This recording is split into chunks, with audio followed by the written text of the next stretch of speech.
to start with saying, remember the 5th of November, gunpowder, treason and plot. I think of no reason why gunpowder season should ever be forgot.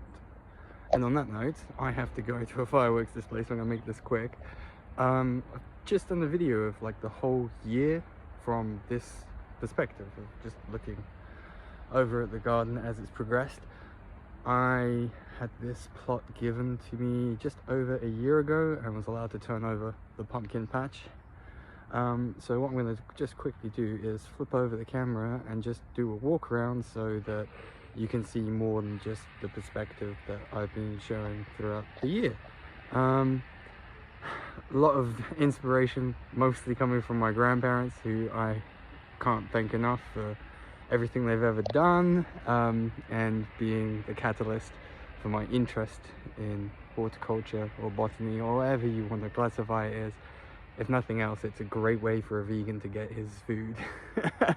And on that bombshell, I will walk around the garden with you. So, as I said, this is where I have been filming, and I will just quickly walk down, and you can have a look. There's a lot going on. I won't go into, if you can see something you recognize, you probably will. My main thing with this is to obviously cultivate vegetables, and I've figured out that companion planting is the best way forward, and the more plants and flowers that accompany them, the better.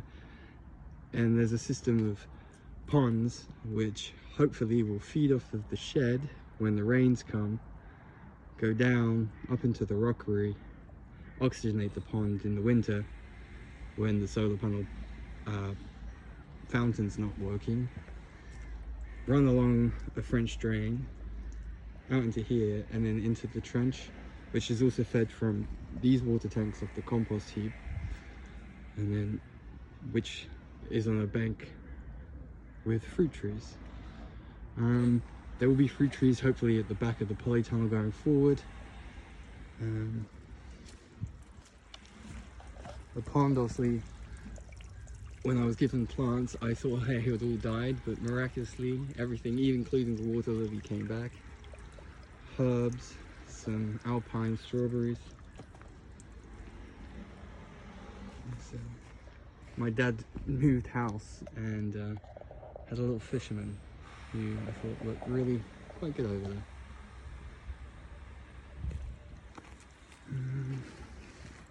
So what's left of the season's crops, and the sunflower's still holding on, which makes me rather happy.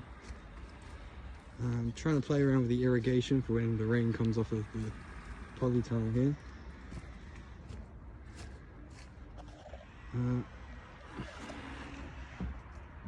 Once again, thank you for everyone who's gifted me presents, helped me out with things like carving. I mean, it's a great pumpkin carving, and that's Ollie, my brother-in-law, to thank for that. Speaking of which, I'll show you the other one. It's the working site of the garden, essentially. Yeah, looking like he's more dead than alive now. Anyway, I will get shot if I am not at a fireworks party and taking my girlfriend out for lunch. So she tolerates enough of me being down here as it is. And yeah, there we go. Kind of overview of what we've got. That's essentially a herb garden, and the secondary pond will also be where I house the herbs. This will be another grow area. But yeah, there we go. Can't wait to see what it will be like in another year's time.